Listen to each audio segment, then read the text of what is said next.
Welcome in to Snap, Tackle, and Flop, the college football podcast, talking about college football all day long. I'm here in the booth with my two buddies, Tyler Hey, how you doing? That's smooth. and Leo. That's me. All right, let's get to it. All right, there was a lot going on this past weekend in college football. A lot of injuries, a lot of updates, a lot of everything going on. So we're going to start off with the biggest game from the week, I believe, which is Kentucky and Florida. Guys, what are your takes on Kentucky and Florida? I think that I guess the big takeaway is what it means for the SEC East, particularly the East standings. This should give Florida the favorite status, I guess, to finish second behind Georgia. Obviously that game won't. The game in Jacksonville will sort of decide between Florida and Georgia, but all of us in our minds have already written off Florida, even without the injury to Franks. So, but Florida does look like the team to beat for that second spot. I'd definitely disagree with you there. I think you're mostly right, except for your whole second place thing. I think definitely they're fighting for third place because Missouri's going to be the obvious second place choice. Well, you got to look at something here. All right. I mean, I want to tell you something. That backup quarterback for Florida, Trask, I'm going to tell you something. That Joker, he came in this past weekend and really shook it up. Now, I'm not saying he was a super something to wow about, but I will say this: when the game was on the line, he went down there and he made some plays. Now, don't get me wrong. I believe there are a couple plays that at the end of that game that kind of just went in Florida's favor, like the missed field goal and Kentucky missing the field goal, and then a few defensive blunders and whatnot. I think there was an interception, but they still didn't end up scoring on the interception. So just a few things went right for him, but moving forward, he's going to be the guy. And I think that Florida's going to have to really prove themselves in the East and just say in that sense of Kyle Trask is going to have to be very, very confident in his abilities, which I believe he can carry this team to actually contend with Georgia in that game in Jacksonville, just because of two reasons. Number one, he has a leadership ability, and then two, I don't remember what school he came from. I want to say it was Ohio State. Don't quote me on that. But anyway, he came from a school, and he was going to be the backup. And when he lost out to Felipe Franks, a lot of people were wondering why didn't he transfer, and this is why he didn't transfer because he's a Gator. So the Florida Gators is his team. And that's who he wants to play for. So you're going to see a lot of heart from this guy. I won't say there's Tebow heart, but I will say you're going to see a lot of heart from this guy that really wants to lead this team into at least contend into that game in Jacksonville and to contend for the SEC. Okay, here's one thing I want to say. The box score for Trask is he completed 9 of 13 passes for 120 yards, no touchdowns, no picks. He carried the ball once for 4 yards.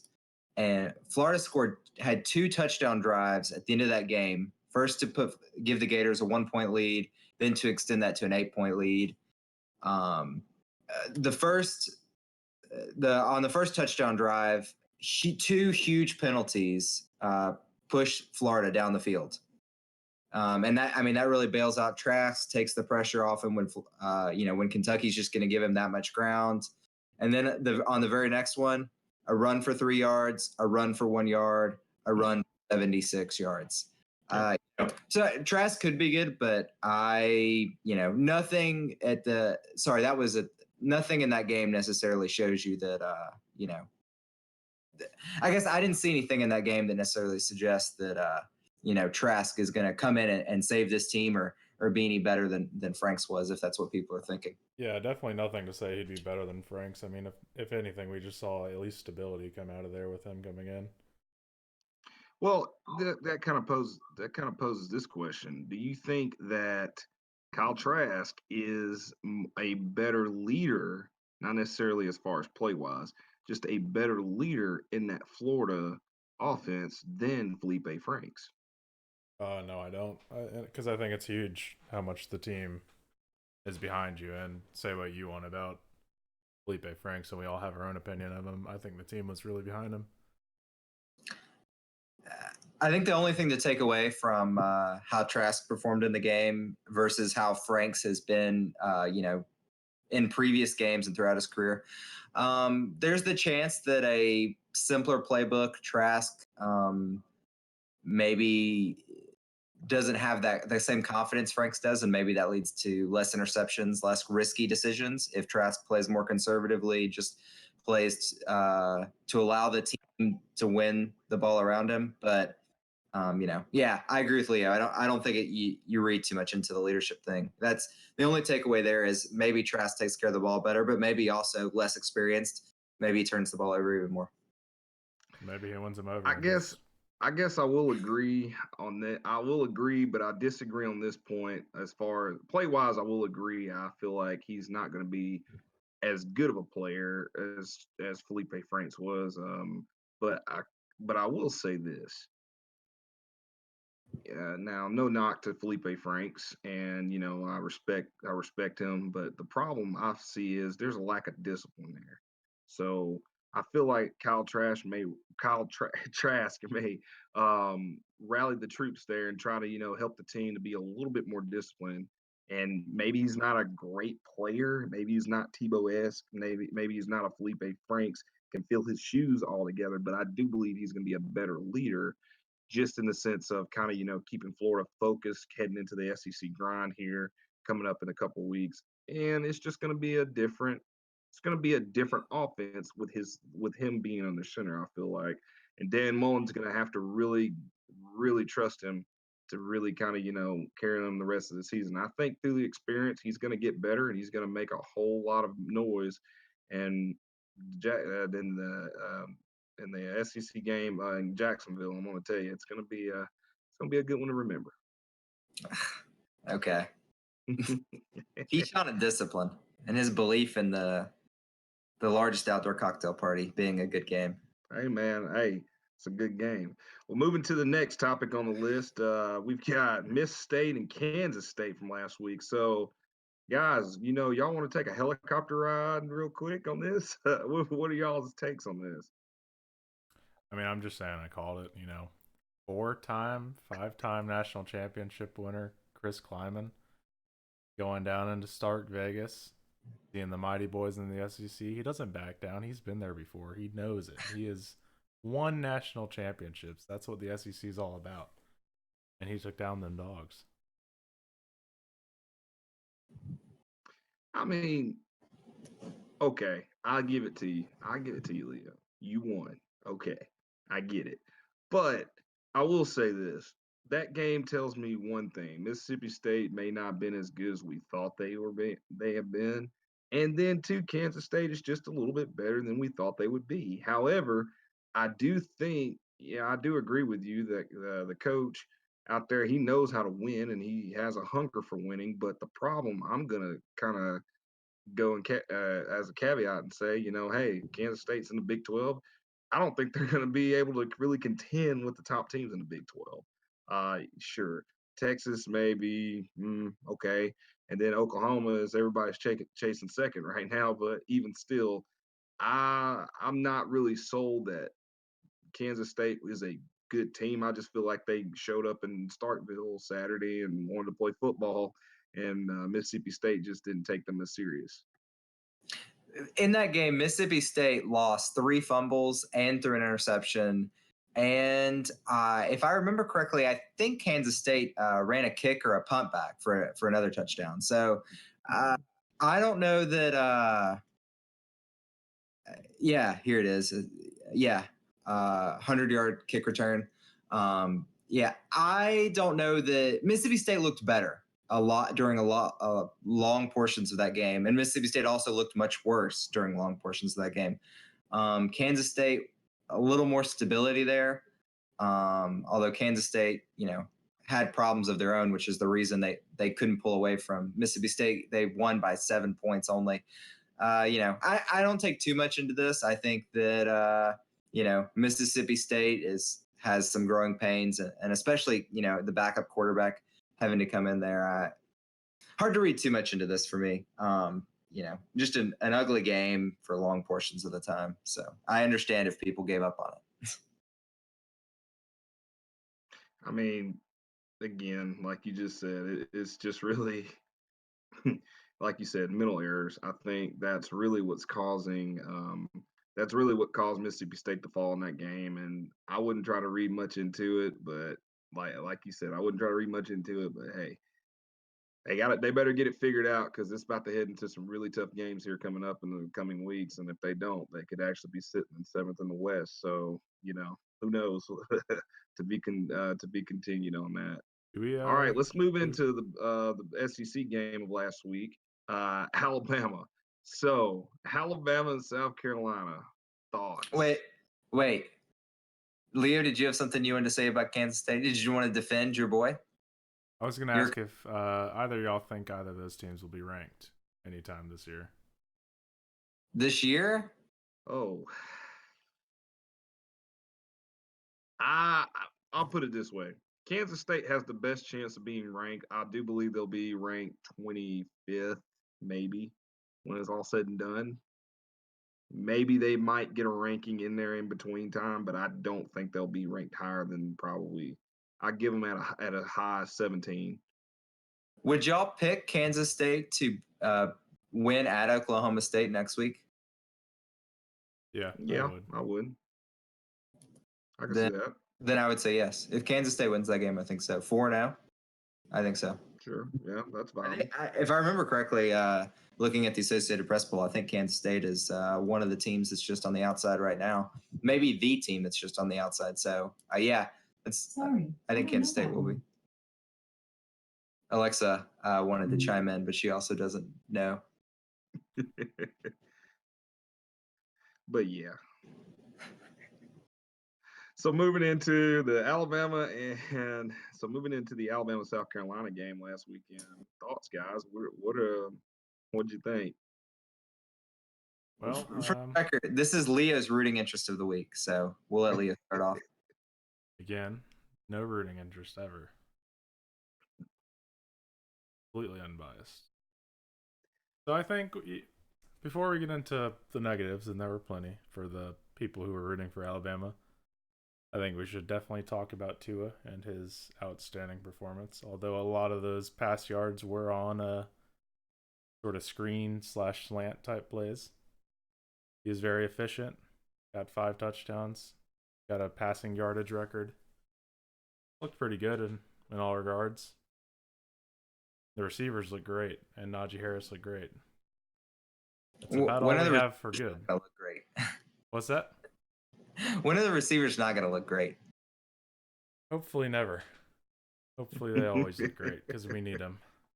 That was a career high in passing yards for Tua, I believe, right? 444. Yeah, 444, and I think 5 touchdowns as well. I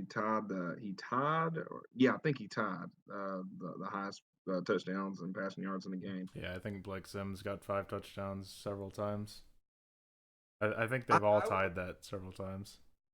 I was surprised that was a season high. I wasn't surprised that 444 was a career high for Tua. I was surprised that when he crossed it, I think with maybe, I want to say he crossed it with 300 something. I definitely remember watching the game being surprised whenever Tua set his new career high for passing yards that it wasn't higher. Well, he very, very rarely played into the fourth. Really, even very far into the third quarter last year. That's true. And I'm going to be frank, kind of moving past Tua on this. Alabama did not look good Saturday. Call me Debbie Downer if you want to, but I believe Alabama just was not focused on that game as they should have been. Now, don't get me wrong, they did a lot of things right.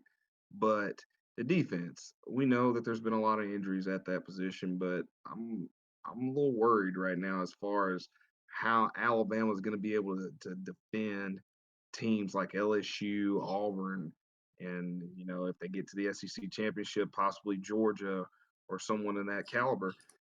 The thing is, Alabama's defense is young. It looks pretty I won't say immature, but looks pretty inexperienced at this time, and I just don't see that the defense. I don't know how the defense is going to shape themselves up to really be able to stand the test of time come this season. Now, we can go back to the offensive side of the ball. I think the offensive line lacks a lot as well. You know, Ross Piercebaker was really a big part of that line last year. And when we lost him, I mean, good night. We lost a lot. I mean, Tua took 2 sacks in this game. And don't get me wrong, while we've got wide receivers for days, and Henry Ruggs is one of our fastest wide receivers, and Jerry Jeudy is the best wide receiver in the country, I'm still fearful that Tua's arm is not going to really carry us to a championship. And I say us, I mean Alabama. He's not really going to carry Alabama to a championship, and it's kind of one of those things. Alabama's got to become more of a two-dimensional team, mix a little bit of running in there, and yeah, you know, Tua will RPO someone to death, but at the same time, the variety of play and the type of play that Alabama has got to have as the season progresses, I think it's going to have to be a little bit better to really send them to a championship. That's kind of doom and gloom. What about Najee Harris? Neither of y'all mentioned Najee. I did. Najee had an incredible play. I mean, I'm not going to lie. That's probably SportsCenter's top 10, number one, as Eli Gold put it, is to play one of the plays of the year. But The receivers and Najee were going. outstanding. The receivers and Najee were outstanding. Yeah, I thought Najee looked good. Only 7 carries, 36 yards. It's not great, but 5.1 average. But the real impressive thing was, 5 receptions, 87 yards, and the 2 touchdowns. And obviously that's where Najee's impact was in the game. I think with Najee, Devontae Smith, Jerry Jeudy, Waddle, Ruggs, and then even Brian Robinson, caught a couple passes in this game. Does it matter if Alabama's defense is I think a little? It does. Absolutely. I don't think, as Keshawn said, the balance of our offense is going to matter. Because I think what we're doing right now is good enough to make it through any college team as far as how well we're spreading the ball out by throwing. I don't think we really have to run that much. However, defensively speaking, when they have 31 first downs in a game, which ties a record that Alabama's given up, which those records were against Clemson twice, against, what were the other team? It was against teams that were really good. One of them was A&M in 2013, and I forget the other one. But those are games where we were on more of an even talent footing than, say, South Carolina. And it's really worrying to see us not be able to get off the field on 3rd down against a team like South Carolina. Yeah.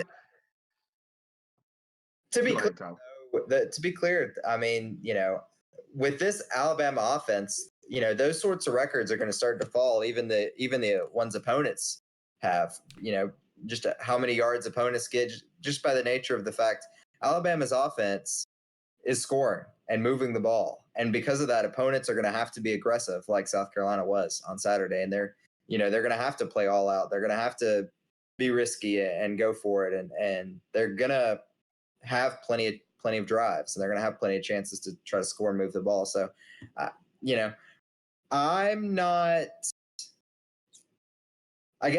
ready to write Alabama off. Not that y'all are, but the way some people are online, just because you still got to outscore Tua. And, Clemson's defense shut Tua down last year, and an injury shut Tua down in the SEC championship game. But other than that, the Clemson is the only defense that shut Tua down, and I haven't seen a defense play like that Clemson defense yet this year. Well, let me ask you a question. What is that age-old saying? How's that age-old saying go? What wins championships? That's right, my friends. Defense wins championships. And the thing about it is, Alabama's defense is young, like I said, but the defense is gonna have to become there. And back to this point right here. Yes, an offense can win and score points. and we can do a shootout. Like, I remember pull a game out of somewhere from a couple years ago, Oklahoma State a couple years ago, how that was a shootout game. It's great when you have a high-powered offense that can score everywhere all the time, but the problem is you're gonna have to have a defense to eventually stop them. Look at the championship game. Look at the national championship game back in 2016, I think it was, when Jalen Hurts ran that touchdown in. We had a great offense that year. One of the better offenses I've ever seen Alabama have, and our defense was pretty good too. But the thing is, when you're out there playing 93 plays, of course you're gonna fall sooner or later. And the problem is the defense is going to have to step up and get team. And when they have these challenges like LSU and Georgia and Clemson, possibly, when they have those teams that they're going up against, they're going to have to be able to stop that threat. And that's just what it's going to have to be about. And I mean, you're going to have to get them off the field, and they're going to have to go 3 and out and get them off the field, because if the offense can play keep away, sure, I think Alabama has a chance of winning the game. But at the same time, the defense is going to have to step up and contain those high powered offenses to even be able to really um, be able to contend. So I mean, it's a problem, sure. And right now, I agree that it's not a big problem, but I will say, yeah. Okay, so y'all stop me when I get to an offense on Alabama's schedule that you think could even put the fear in Alabama, None of them. or maybe even an offense as good as South Carolina, Southern Mississippi, Ole Miss, A&M, Tennessee, Arkansas, LSU. Yep.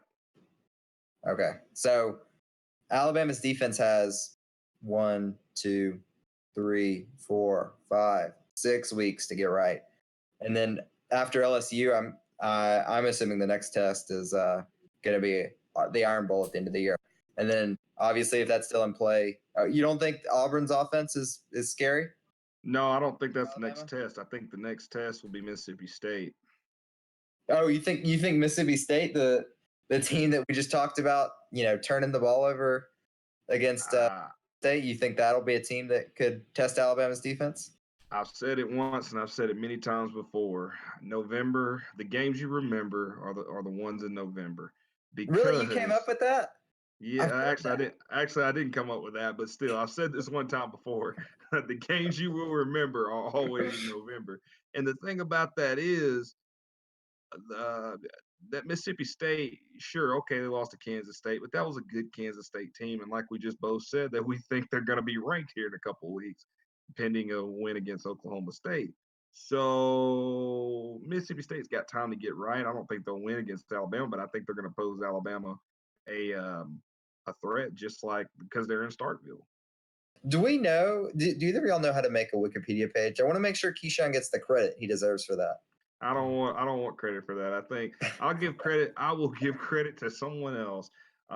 Maybe somebody at ESPN. I don't know.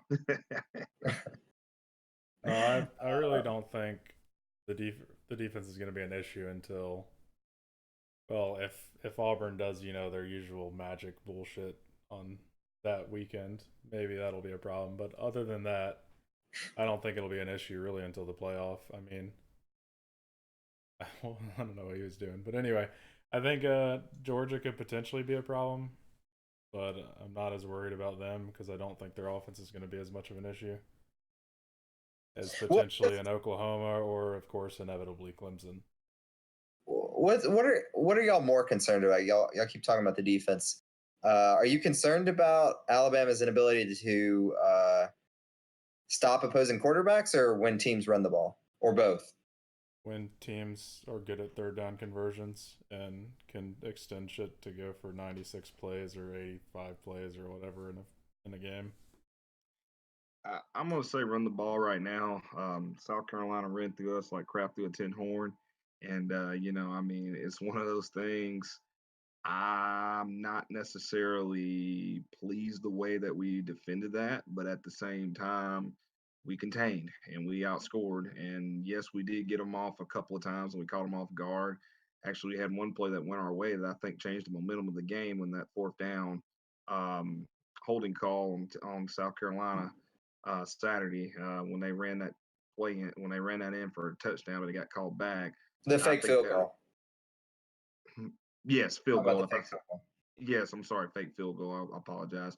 Yeah, but that fake field goal when they were going to run it down the field, and I mean that holding call actually saved us because that really would have changed the momentum of the game, I believe. So I think it's the good thing we can it's a take from it. twofold. It's really twofold. I think the good thing we can take from it was our red zone defense, though. I mean, they got into the red zone a few times and we didn't break. Most notably the one where his knee was down, but Gary wouldn't stop crying about them not reviewing it. And of course, there was another time we forced him to do a field goal. I don't know. I view this game differently than y'all do. I think this game says a lot more about South Carolina than it does Alabama. That's just sort of what I took away from it. I took away that South Carolina is, more talented and has a higher potential than people have given the Gamecocks credit for, even with the new quarterback. And I didn't read that much into how Alabama played. I mean, obviously, this Alabama team doesn't look like Alabama teams of the past, but there's still time, and there are injuries, and I think I didn't learn as much about the Alabama defense. I wasn't shocked, I guess, with the sort of the fact that Alabama was exposed to a little extent by South Carolina, but we'll see. I think the game at A&M will sort of show, obviously depending on how A&M's offense shows up in that game, but I think that'll sort of be a good reference point for how the defense is looking. Also, I really just wanted to see how as far as what I'm taking out of the defense, I wanted to see what the new linebackers would get out of facing an actual offense as opposed to the ones we'd played previously. And as we saw, one of them got benched mid-game. I don't remember. I think it was Harris. It may have been the other one. Yeah, it was Harris. That's a good point. And also those sort of experiences, if the linebackers can take what they see in the film room the next week after, those are the sort of opponents that can help them really continue to progress. There's only so much you can learn watching the film from New Mexico State, I would assume. So I'm guessing that playing an opponent like South Carolina on the road for the first time, Duke was basically a home game. I don't care what you say. on the road for the first time this year, for some of those young defensive players, I think it's a good experience. Yeah, I agree. So, moving on to another topic that is pretty hot button right now. The defending national champions, Clemson. How good are they? Well, you think they suck? Leo, I'll start with you, buddy. I think they're very good.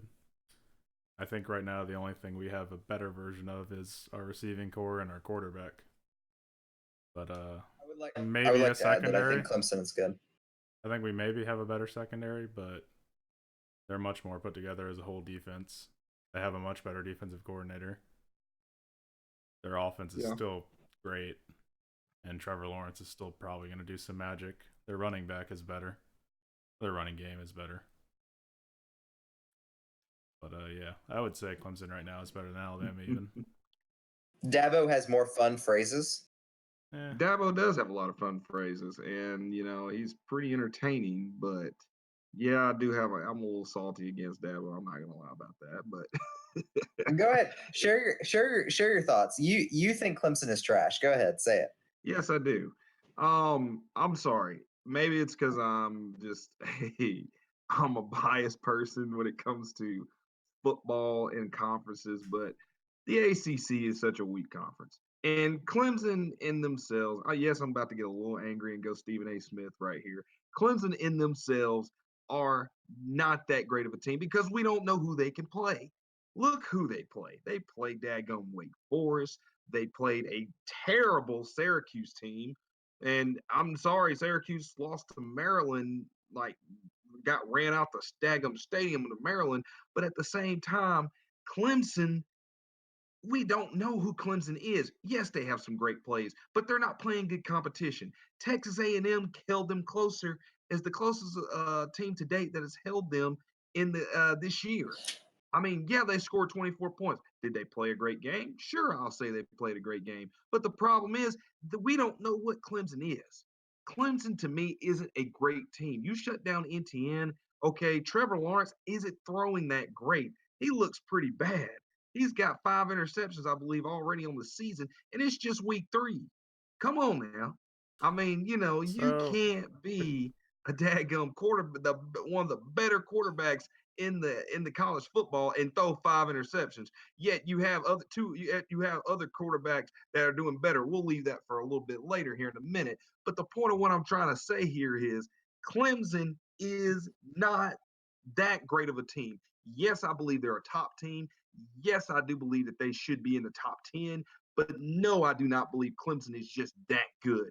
If you put Clemson in any other in the SEC, at least we'll just keep it there. You put Clemson in the SEC, I think Clemson will run everybody, will have a tougher time. I think, yes, they could. If they were in the SEC East right now, you take South Carolina out, put Clemson in. If Clemson was in the SEC East, I think they would drop a game to Georgia. And if just say they were in that South Carolina position and they played Alabama this year, I believe Alabama may have won that game. And then here we go again. Is Clemson that good? Absolutely not. I don't think they're that great. I do believe they're a decent team, and I believe they're a team that's going to be there at the end. But I don't believe they're a great team. Well, two things.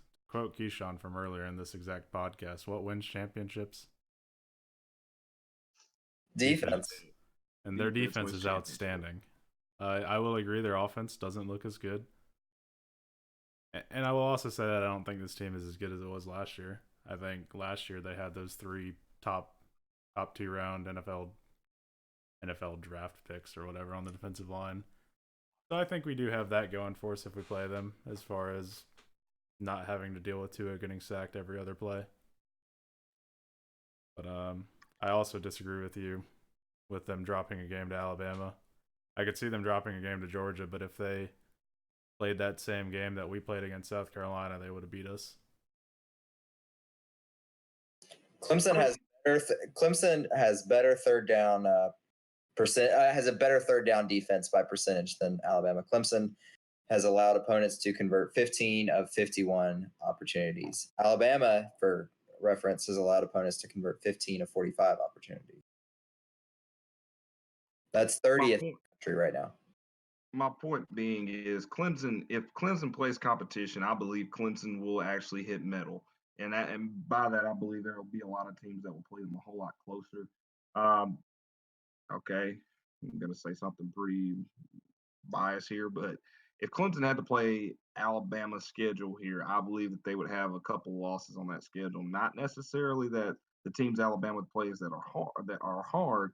I believe there's better quality teams on that schedule. And sure, at the end of the season, I believe some of them will be ranked, and I believe some of them will be ranked when Alabama plays them this season. So, I'm sorry, the ACC is just such a weak conference. And I feel like if a team is going to be tested, they need to be they really need to have a really good schedule. I mean, look at the rest of somebody pull up the rest of Clemson's schedule. No, it's I bad. mean, I'm not going to look disagree at with it. you. Their schedule is really I bad. mean, However, and I everybody still wants to think knock they're. Bama about their strength of schedule. Come on, at least LSU, at least Auburn, at least a couple of those teams have the potential to be better than that. I think even probably some of the teams on Alabama's schedule will probably even make bowl games. I mean, I I'm think we not can so all sure agree about with that you, on but Clemson's schedule. I don't think having the best schedule makes you the best team. That's true. I agree with that.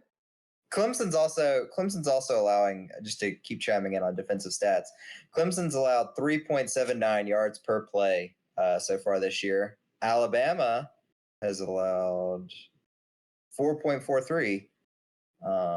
And obviously it's early. That stuff's going to change a little bit. But, Clemson's already played the meat of their schedule, arguably. And you can criticize the ACC as a conference for being weak. You can criticize Clemson's schedule. You can forget that Clemson opened the season with Georgia Tech and call them Wake Forest. You can do all of those things to Clemson if you really want to. But, you can't. Clemson's doing what it's supposed to do. It's dominating every opponent it plays. It dominated Georgia Tech 52-14, dominated Texas A&M 24-10, and that game was not as close as the box score suggested.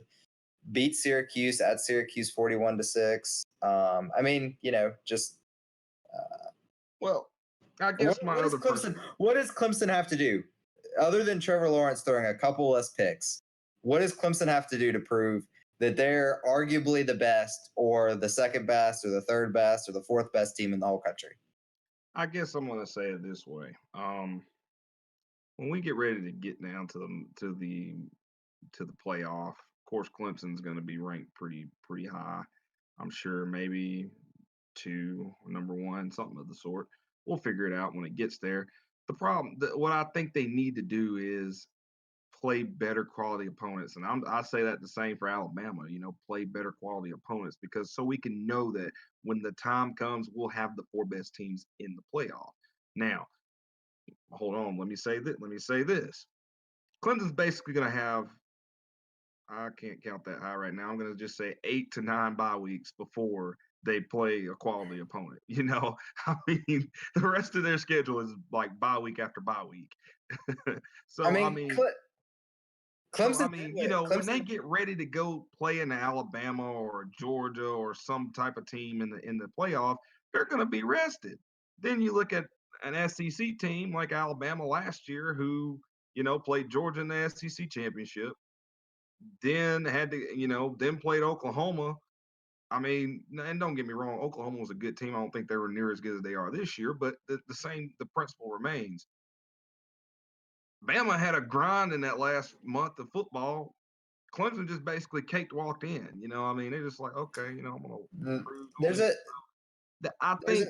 To answer your question, play quality opponents.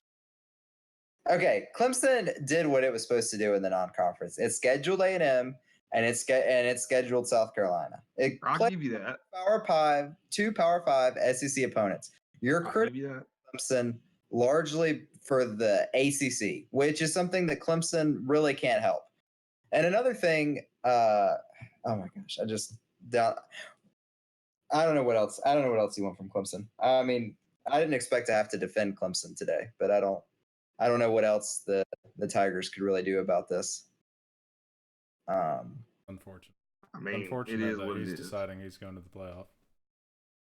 Yeah, it's unfortunate Clemson will get left out because Keshawn will rank them at 6. You darn straight I wouldn't, but I wouldn't want to. Don't get me wrong. I would, if I was biased towards a team like Alabama, I would want to play Clemson again. But the point of what I'm trying to say is, I just feel like the hype around Clemson is not as good as we think they are. And sure, of course, we could throw up another debate. We'll save it for another time, like UCF. Should UCF be in there? They went undefeated. They play good quality opponents. They play, quote unquote, good quality opponents. And yes, last week I pretty much put them in the can because they don't play good quality. They don't play in the Power 5. But the point of what I'm trying to say is, sure, leave it be. It's definitely, certainly with the schedule, going to be hard to find out until we do get into the crunch time of the postseason. However, of course, I think we'll see that they're going to magically luck out with some first-round bye against Notre Dame and then whatever 5-loss ACC championship team they have to play. One thing before we move on, Keshawn mentioned how he sort of mentioned the disparity between Alabama having this late grind in November and Clemson getting what amounts to, as he said, 8 byes. There are advantages to playing in a conference that has a higher national perception. Alabama has taken advantage of it several times now. Margin for error. Alabama can drop a game at some point during the regular season and still not sweat it out too much when it comes time to fill out the playoff. Clemson doesn't necessarily have that same margin for error. I think Clemson would get it, actually, with how the Tigers defending national champions, playing A&M, playing South Carolina. I think Clemson this year would still get it, but the ACC as a whole doesn't have that same margin for error. And we saw that with the Pac-12 last year. The Pac-12, they drop a couple games and all of a sudden the conference is in trouble and completely out of the playoff picture. 6 weeks in, just because as a whole, the Pac-12 doesn't have that same perception. But I hear that argument a lot, but I don't think Bama's gotten in yet on a time that it was because of that. Because the other times they've gotten in, it's because the other teams were so unappealing. There was no good fourth person team. Like when Ohio State had 2 losses. But I think that's what makes Bama an appealing team. I think Bama playing in the SEC, a conference that is consistently debated being one of the best. And there's always people who think the SEC is the best every year, and there's people who think the SEC is second or third. But the SEC is very rarely argued to be even in the 4th or 5th out of the Power 5. It's always, I think there's a large consensus that the SEC is one of the more, if not the most competitive Power 5 conference. And I think it does benefit Alabama. I mean, it'd give us a bump for 2 even resumes.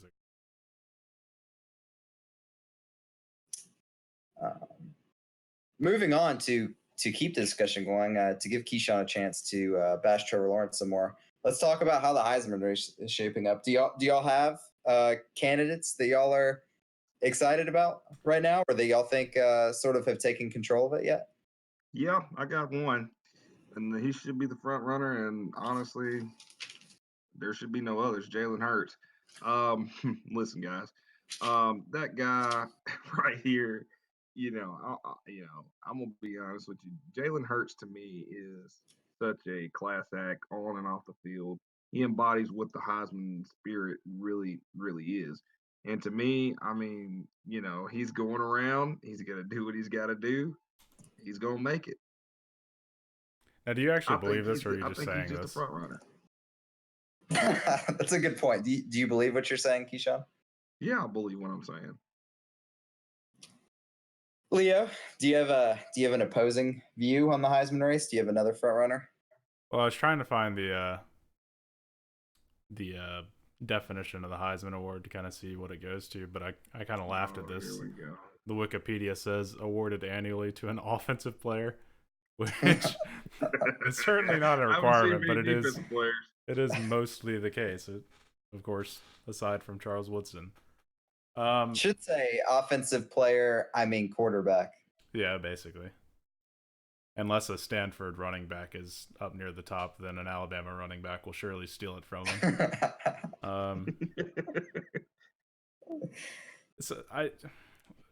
My thing, obviously, I think Tua should win. I think he's the best player. Maybe Jerry Jeudy's better, but a receiver's never going to win it.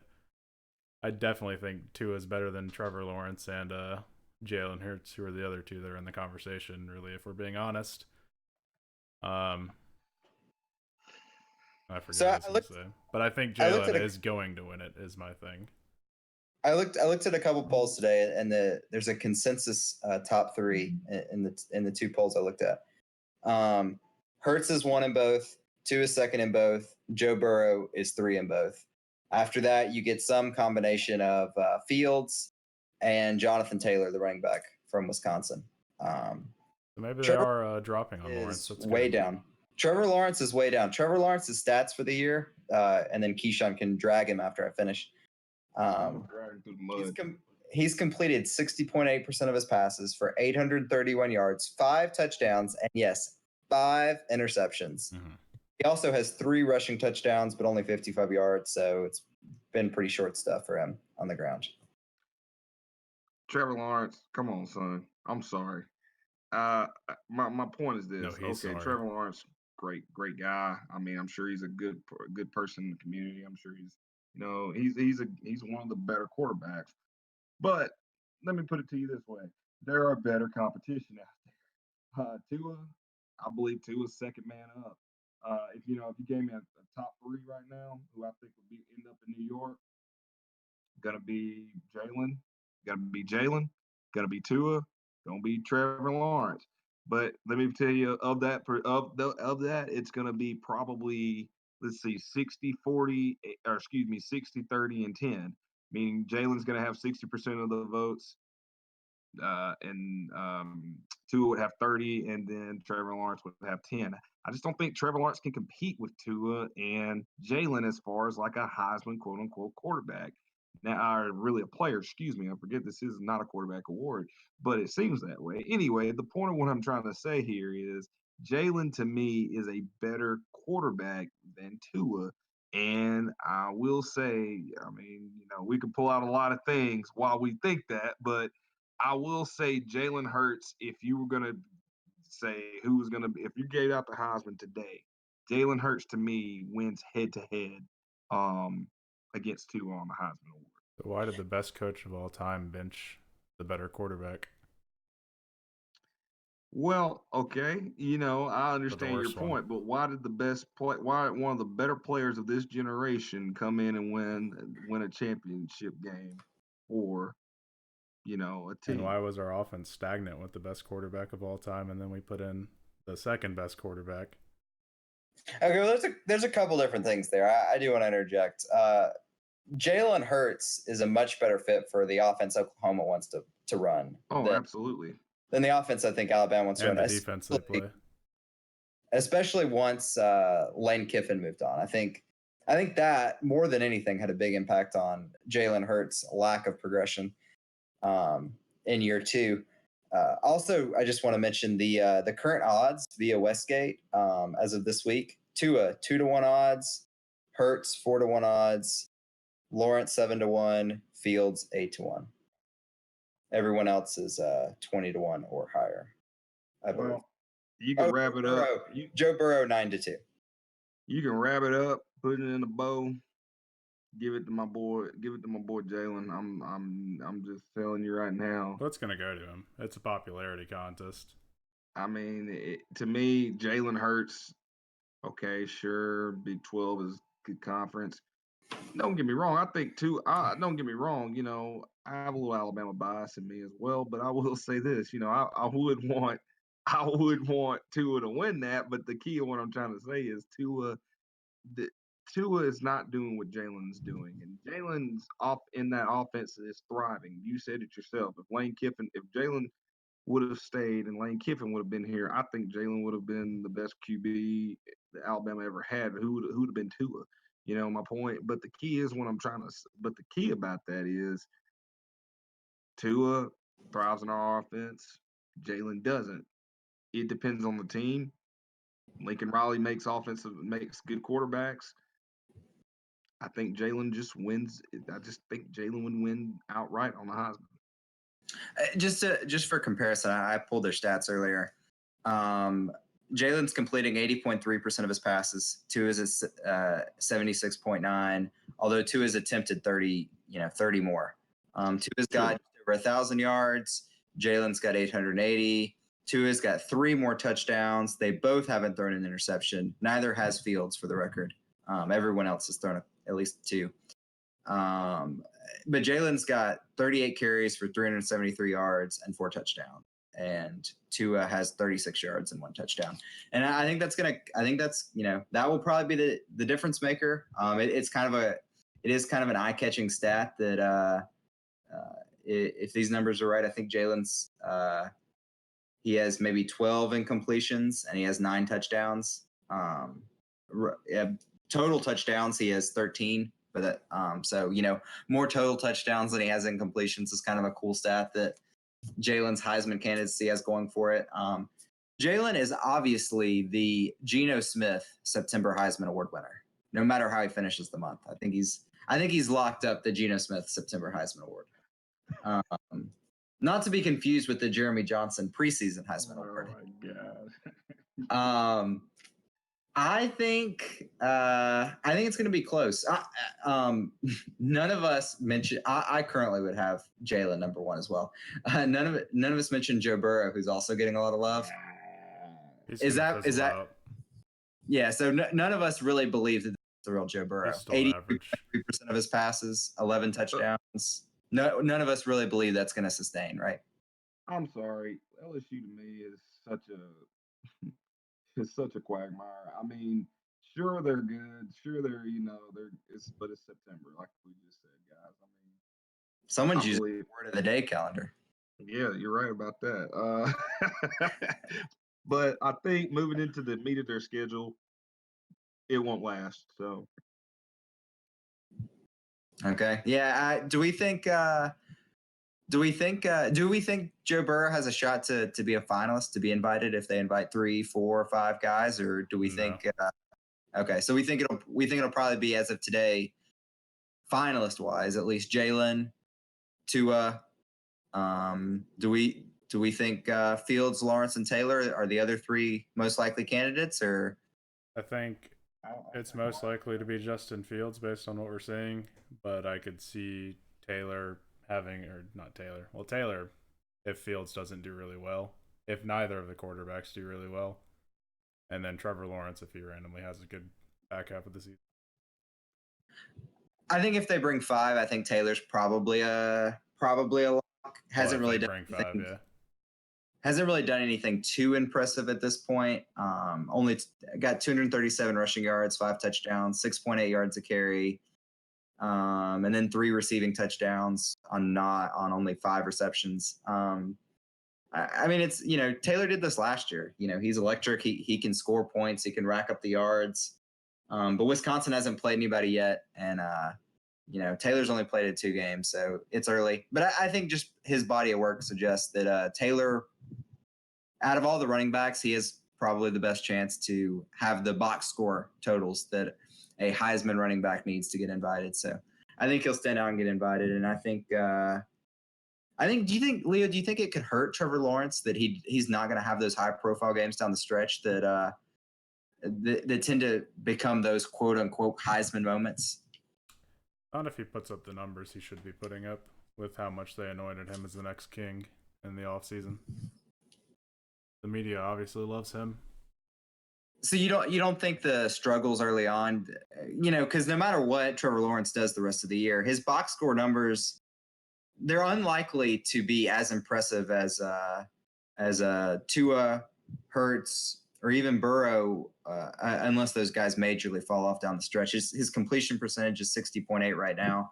He's attempted more passes than both of those guys, so it's not skewed with that regard. He's already thrown 5 picks. I mean, I on some level, he's already capped his ceiling just because of his struggles early on, and he's not going to have those big games. So I do wonder if that hurts him when it comes time for voters to make their selections. I don't think he can jump into the top 2, but I do think he could get that 3rd spot. Okay, so you think the name brand alone is enough to sort of brand and just what we know, okay. Just what we know that Tua's going to do and what we know Jalen's going to be able to do against Big 12 defenses. Okay, well, that's everything I really had for the Heisman. You want to move on to the schedule upcoming this week? Sure. Do you have a couple games that you've already looked ahead at that stand out, or do you want me to go through some of the ones I've already seen? Well, of course, the Houston versus Tulane game. Yet another non-Saturday game for Houston. That's always good to watch. It's always good to catch Houston playing on a day when you have no other options. It is, and that's about the only reason I ever watch Houston. It'll be excited to see the blue field of Boise State on Friday. Another late night, non-standard football game day. Rooting interest, we've got the way too early game versus Southern Mississippi and Alabama, which I will not be attending because I'm not waking up that early to drive that far. Would you attend the game if it was at 2:30? I'd consider it, yeah, because it'd probably be cheap tickets. So, the University of Alabama is losing money because of the kickoff time. I think so. I think this whole 11 a.m. thing, when people like me have to drive an hour and a half to get there, means I got to wake up at like 7, which I'd probably do anyway, but I don't feel like getting up and driving that early. Michigan, Wisconsin. That is game number 1 as far as interest for me this week. Not Notre Dame, Georgia? No, Georgia's going to wax them. I know it was close a few years ago, but Notre Dame showed us last year against Clemson they're not ready. And then they showed us yet again against Louisville. Although they won handily, they struggled really badly early on against Louisville. Well, Georgia, yeah, I believe it being a home game, night game, sure. Notre Dame's going to make it a closer game, though. I don't think they're going to just get ran out of Athens, but sure, yeah, I believe that Notre Dame's going to give them give them a better game than normal. Sure. Here's a more Huh? interesting game though than that game, and more relevant to us. Auburn versus A&M. No, that's a 2:30 game, I believe. It has I'm just nothing. saying it's more. It's I'm just saying it's more relevant to us No, as far I as. thought you said it was a night game. I'm sorry. Oh no, sorry, but it is Anyway, yeah, it's more relevant, but Well, I just want to see what I those teams mean, are, because I don't think we've seen anything about those teams as far as whether or not we should feel threatened from them. Although I guess they could both suck. Who y'all got? Auburn, A&M. Auburn? A&M, even though I think Auburn's on some magical season, I think they got to lose a couple games so they won't actually go to the playoff. So the Iron Bowl won't matter when they beat us. Give me A&M by a touchdown. I would pick A&M just because A&M's at home. Honestly, I think this will be a close one. If A&M plays up to the level the Aggies played last season, A&M should have this against an Auburn team that hasn't, quite figured out its identity, really. I think A&M would have the advantage, especially at home. But if A&M shows up even remotely like it did against Clemson, this could get ugly. Well, I think A&M's going to have to show up because, one, they lost that game against Clemson earlier this season, and they're now on a proving grounds because, yeah, they have that one loss, but, yes, it's to the number one team. And, of course, it's out of conference. But my point being here is they know what this season means to them if they want to get over that hill. And I'm going to tell you something. They finished number 2 in the West last year. And, shoot, they're not trying to knock on Alabama's door.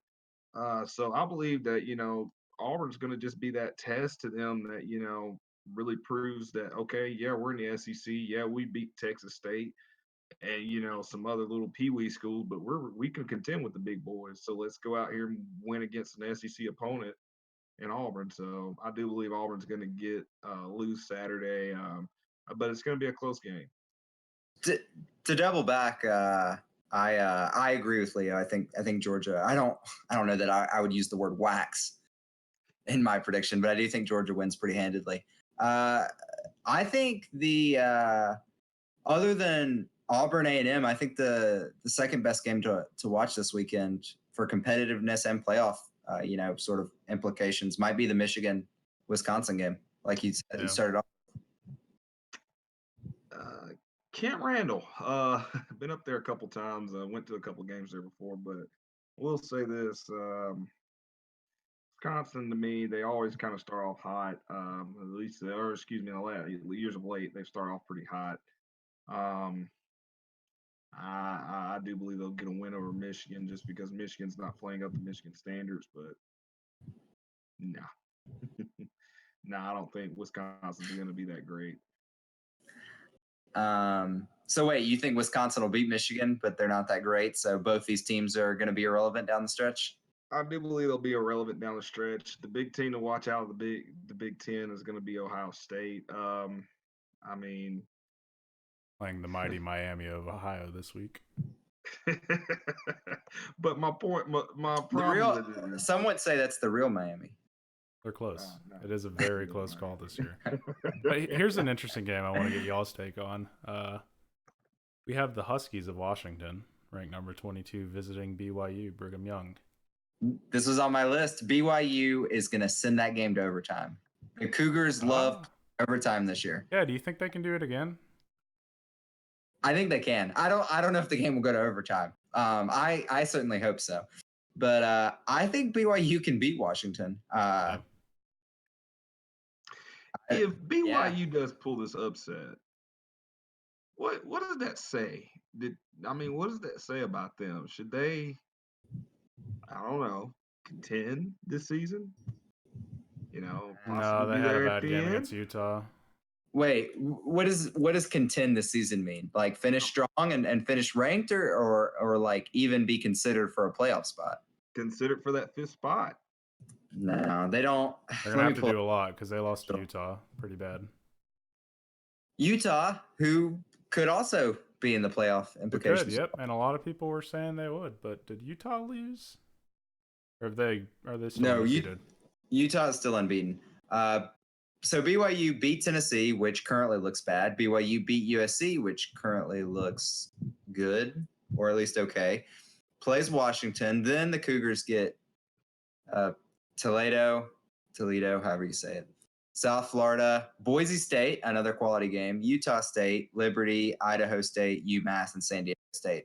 I think the finish for BYU more than anything is going to cap the ceiling for the Cougars, especially like Leo said, losing to Utah. Especially with them not being ranked yet. Yeah, you probably need to be.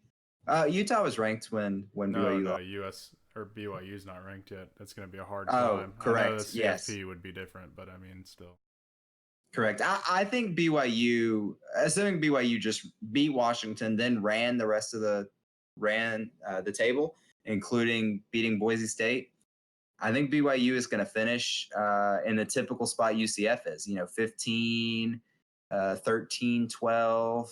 I don't know if I'd even say 9, but UCF a lot of the playoff rankings sort of hovers around those spots, and then like Leo said, just they run out of room to climb, and a lot of it's because of the schedule. BYU can blow out Idaho State by 60 points. That's not going to move the needle. I think the only thing that could help them would be USC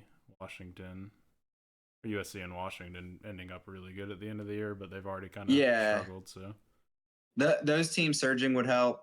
It would help if one of these other games, if I don't know how these teams are doing, but San Diego State, Utah State, if someone else can get ranked even like 24th, 25th, especially when BYU is playing those teams, to give those games a little extra media attention, that would help. But yeah, I think the Cougars, they've got a ceiling on them, but it could be a really great season for that team.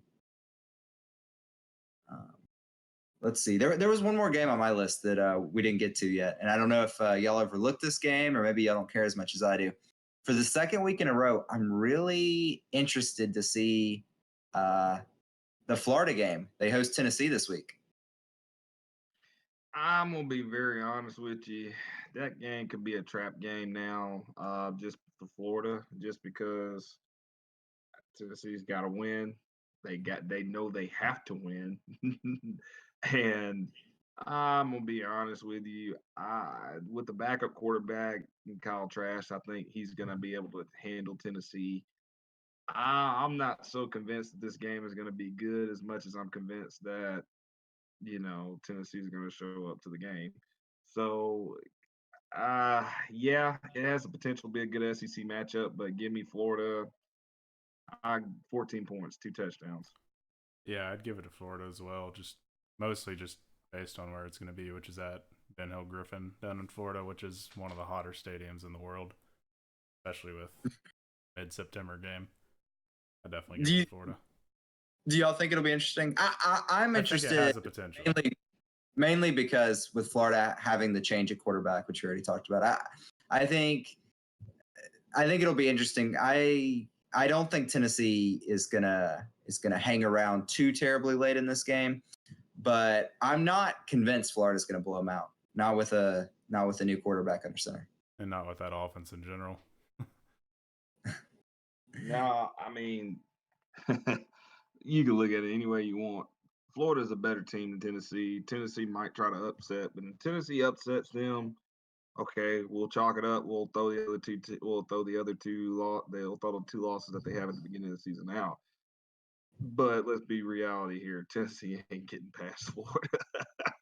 They're just not. I think Florida's too well rounded on both sides of the ball, at least in this game, to really kind of make Tennessee suffer a long time in that game. Do y'all think Florida's should be ranked lower than 9th right now? Yes.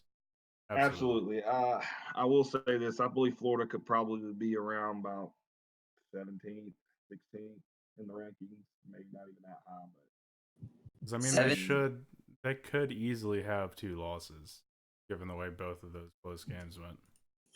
Yeah, I would agree. I would drop Florida below Utah,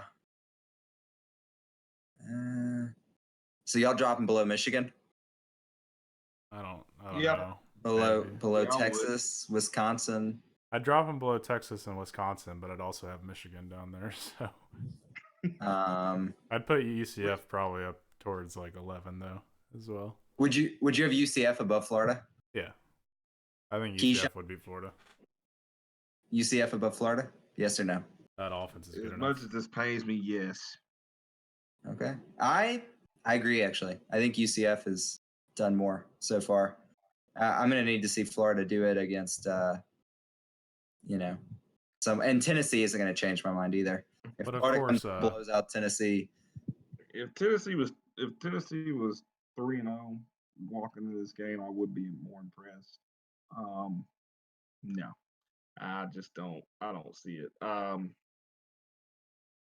Maybe I think- Florida. Go ahead. I think I'd have Florida a couple spots lower. I just thought about this. I think I'd have Florida a couple spots lower and probably leave the Gators there until they play Georgia, LSU, one of those games. And then if Florida loses that game, reevaluate. But if Florida wins, then just vault them right back up to pretty close to where they are now. Maybe a little higher. But yeah, I'm surprised that Florida has that staying power at number 9. Maybe they're benefiting because they played in week 0 when no one else could watch anything else. well, But I think no one's really been dropping anyone this year because of loss or because of wins.